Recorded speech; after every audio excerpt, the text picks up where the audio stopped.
Now we have to make a pyramid, और एक pattern आप जिसे कह सकते हो, जिसका नाम है फ्लॉयड्स ट्रायंगल। ठीक है, अगर आपको ये प्रिंट करना है तो आप कैसे करोगे? सो बेसिकली जो फ्लॉयड ट्रायंगल है वो कुछ इस तरह का दिखता है, ये जो आप यहाँ पे देख रहे हो। ठीक है, इसमें आपके पास क्या प्रिंट हो रहा है? 1 2 3 4 5 6 7 8 9 10 11 12 13 14 15, इट्स प्रिंटिंग लाइक दिस। ठीक है, तो ये इस तरह से आपका प्रिंट कर रहा है। तो ये चीज आपको प्रिंट करानी है। अगर आप इसमें नोटिस करो तो ये नंबर आपका हर बार चेंज हो रहा है। ये पहले 1 है, फिर 2 होगा, फिर 3, फिर 4, फिर 5, फिर 6, 7 8 9 10 11 12 13 14 15 16 17, ऐसे चलता रहेगा। सो बेसिकली मैं यहाँ पर ये सोच सकती हूँ कि मैं जिस वेरिएबल को यहाँ पर प्रिंट कराऊं वो हर बार 1 से इंक्रीज होता रहे।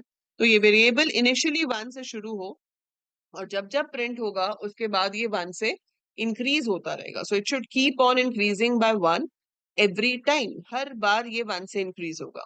तो ये जो कोड आप देख रहे हो, this much code is required to print this. ठीक है, ये 5 रोज के लिए, हम इसको ज्यादा रोज के लिए भी कर सकते हैं। पहले मैं आपको समझाती हूँ कि ये 5 रोज के लिए कैसे चलेगा। नेस्टेड लूप है। नेस्टेड लूप का मतलब क्या होता है कि 1 iteration of outer loop, inner loop completes all it's iterations, है ना। अगर आप इस पर्टिकुलर लूप में, ये लूप आप पहली बार नहीं देख रहे हो, आपने ये लूप पैटर्न्स के लिए देखा है। अगर मैं i is equal to 1, i less than equal to 5 लिखती हूँ, j is equal to 1, j less than equal to i लिखती हूँ, मैं इसके अंदर j प्रिंट करती हूँ, तो ये प्रिंट करता 1 1 2 1 2 3 1 2 3 4 1 2 3 4 5।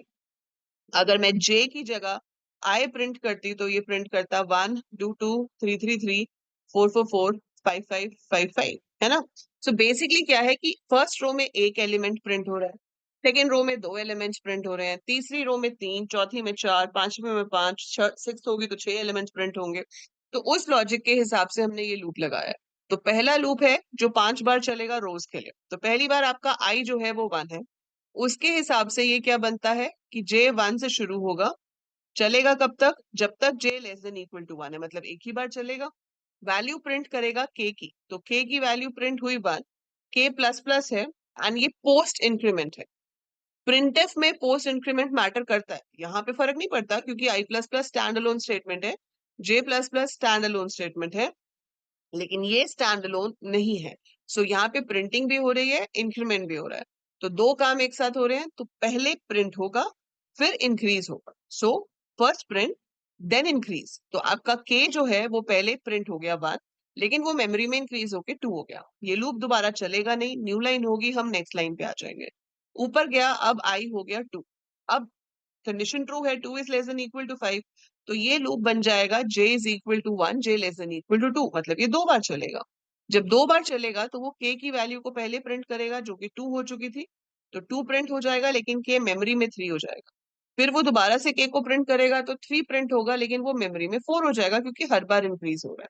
दैट्स इट, 2 बार लूप चला, बाहर आ गए, नेक्स्ट लाइन पे चले गए, और ऊपर चले गए, i 3 हो गया, और j is 1, j less than equal to 3। तो अब ये लूप 3 बार चलेगा, इट विल प्रिंट 4 5 6। जब ये खत्म हो जाएगा, नेक्स्ट लाइन पे जाएंगे, i 4 हो जाएगा, फिर आपका j 1 से लेकर लेस देन इक्वल टू 4 तक चलेगा, 7 8 9 10 आ जाएगा, फिर 11 12 13 14 15 आ जाएगा। So that is how it can print for the given number of रोज। तो इसे फ्लॉयड ट्रायंगल कहते हैं, पर इसमें आप बेसिकली उस इंक्रीमेंटेड नंबर को बार बार प्रिंट कर रहे हो। और अब आप ये सोच रहे होगे कि हमने यहाँ पर ये परसेंटेज 4d क्यों लिखा है। अगर मैं ये 4d ना लिखूं तो क्या होगा? It will print all the values. So it will print all the values like this. अब आप देख सकते हो दोनों में से दिखने में ज्यादा बेटर कौन सा है, ये ऊपर वाला या ये वाला। इसमें तो नंबर्स बहुत मिक्स मिक्स होके आ रहे हैं, पता ही नहीं चल रहा। तो इसे कहते हैं फॉर्मेटेड आउटपुट। ये हम आगे जाके और डिटेल में डिस्कस करेंगे, बट परसेंटेज 4d का मतलब है कि आप इंटीजर प्रिंट कर रहे हो और हर नंबर के लिए स्क्रीन पे 4 स्पेसेस रिजर्व कर रहे हो। तो अगर वो 3 डिजिट नंबर, अगर 1 डिजिट नंबर है तो 3 स्पेस आएंगे और नंबर आ जाएगा। 2 डिजिट नंबर है तो 2 स्पेस आएंगे और नंबर आ जाएगा। By default numbers are right aligned. अगर आप -4d लिख दोगे तो वो लेफ्ट अलाइंड हो जाएंगे। अब अगर आप इसको देखोगे, सो ये ऐसे आ जाएगा। ठीक है, now it is left aligned.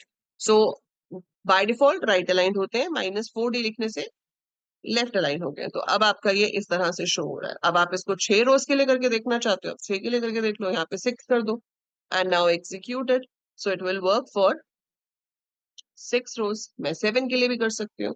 So I can do up to as many rows I want. ठीक है, तो इस तरह से आपका क्या बन सकता है, Floyd triangle for any number of रोज। आप चाहो तो रोज यूजर से पूछ लो एंड स्पेसिंग की हेल्प से हम इसको थोड़ा करा सकते हैं, अदरवाइज वो सारे नंबर आपस में मिक्स हो जाते हैं। अगर आप नॉर्मल स्पेस छोड़ते हो तो भी वो आगे पीछे आएंगे, क्योंकि हर नंबर में सेम नंबर ऑफ डिजिट्स नहीं है। So this is the best way to show your Floyd's triangle. I hope it's clear कि किस तरह से आपका फ्लॉयड ट्रायंगल जो है वो डिस्प्ले हो सकता है। तो पैटर्न्स जब भी आप बनाते हो हमेशा ये ध्यान रखो कि आउटर और इनर लूप का क्या रिलेशन है and then what value you have to print inside. So patterns are the most interesting thing which you can do to practice your loops. तो ये उसमें से एक था. So that is it about your Floyd triangle.